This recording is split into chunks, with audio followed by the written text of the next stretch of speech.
Canada is very similar to other countries where responsibility for retirement, but financing retirement and financing post-secondary education has shifted from employers and governments to individuals. And so this is one reason why financial literacy has increased in importance in recent decades, right? That shift in the responsibility from employers and governments to individuals to save for their own retirement and their children's post-secondary education.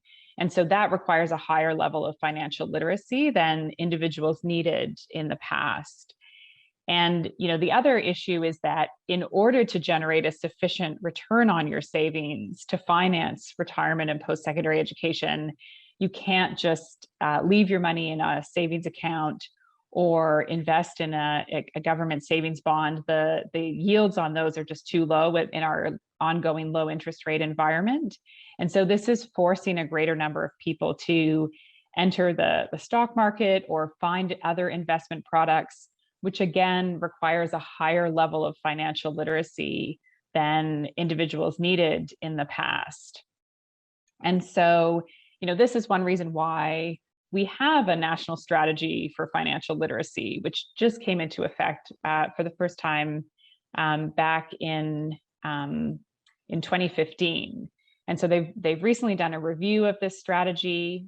So going forward for the next 5 years, the new national strategy focuses more on what they're calling financial resilience. And I think this is our post-pandemic focus of financial literacy strategy.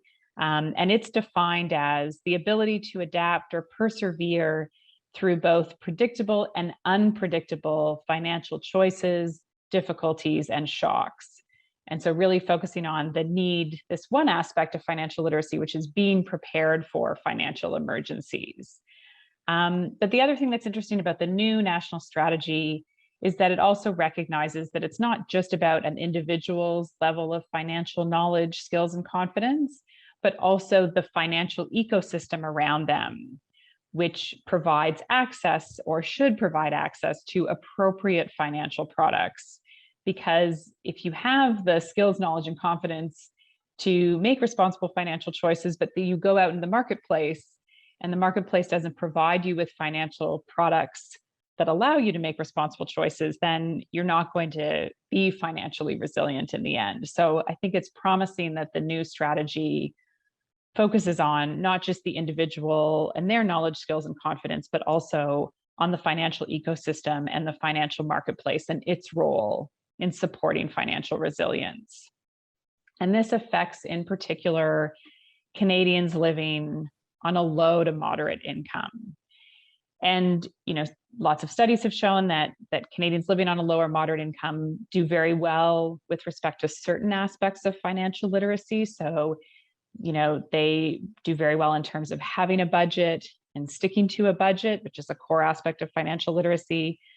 But the problem is that compared to Canadians living on a higher income, they just have less margin for error.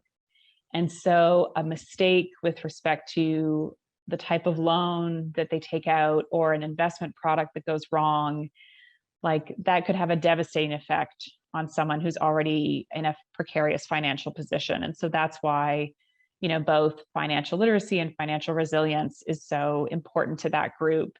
And again, making some progress in ensuring that the financial marketplace provides safe and affordable financial products that meet those needs.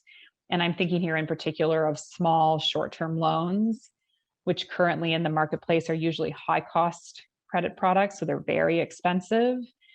And so trying to make some progress in having alternatives maybe offered by the mainstream banks that meet those needs without the high cost. What makes financial literacy different from other forms of knowledge is that when we think about financial literacy, we're also thinking about people's actual behavior. So we might know that we needed emergency savings, but then the other piece of it is encouraging people to build those savings, like actually applying that knowledge to your behavior. And so something else that's included in the new national strategy is thinking about behavioral finance and ways that the system can help people make those choices. So are there particular products that can assist individuals to build that emergency savings that's there when you have that sudden shock, like everything shuts down and you're no longer employed temporarily? One particular product that is offered by some of the nonprofit organizations that I've done some work with are things like match savings, where if you put in a certain amount of money, someone else will match it. And so that's one type of product that could be made available to especially individuals living on a lower moderate income to help them build that savings. And so it helps you create a habit of savings, and also there's some positive reinforcement with respect to the match. That's a model that's currently used with respect to education savings plans. So if you open an RESP for your child or another beneficiary, and you put in a certain amount, the federal government and some provincial governments will match it. So that's an example of a product that's there to incentivize savings behavior, and maybe something that we could apply more broadly to something like an emergency savings fund, in the post-pandemic recovery. So I think that's sort of one example, just the importance of emergency savings, and how do we sort of take what we all now know, which is we should have an emergency savings account. How do we make sure that knowledge actually affects our individual financial choices? There has generally been a bit of a gender gap with respect to financial literacy. So when we do surveys that seek to assess the financial literacy of Canadians, men tend to score a bit higher. The most recent results from high school students that I've seen don't demonstrate that same gender gap. But of course, that could change as people move into adulthood and actually start to kind of apply their financial knowledge to decision making. And there's some evidence that women score lower with respect to their confidence in making financial decisions. And so how do we make women more confident in making their own investment decisions and financial planning decisions, and seeking out assistance and asking questions of advisors, that kind of thing? There is a school of thought, especially when we're talking about adding financial literacy to the school curriculum, which is that we don't necessarily need a separate financial literacy course. If students had better math skills and reading skills, then they have financial knowledge. But I think that goes to the point that financial literacy is more than just knowledge. It's also the actually applying that to real life and making financial decisions. And so there's some evidence that being good at math and being good at reading doesn't mean that you score higher on questions aimed specifically at financial literacy. It's a separate skill. But if it's a separate skill, then it doesn't require being good at math to learn that skill, acquire that skill. So one thing that I experienced as a law student taking the basic tax course is, I realized that I had no understanding. I'd been employed in part-time jobs or full-time jobs since I was 16 years old, but I really had no understanding of how the income tax system worked.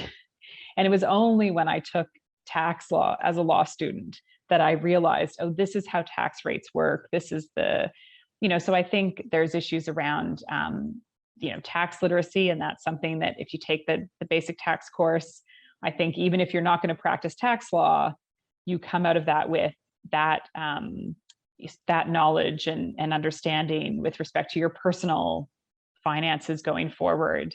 And then in business associations, we talk a lot about different types of shares, which is a type of investment product.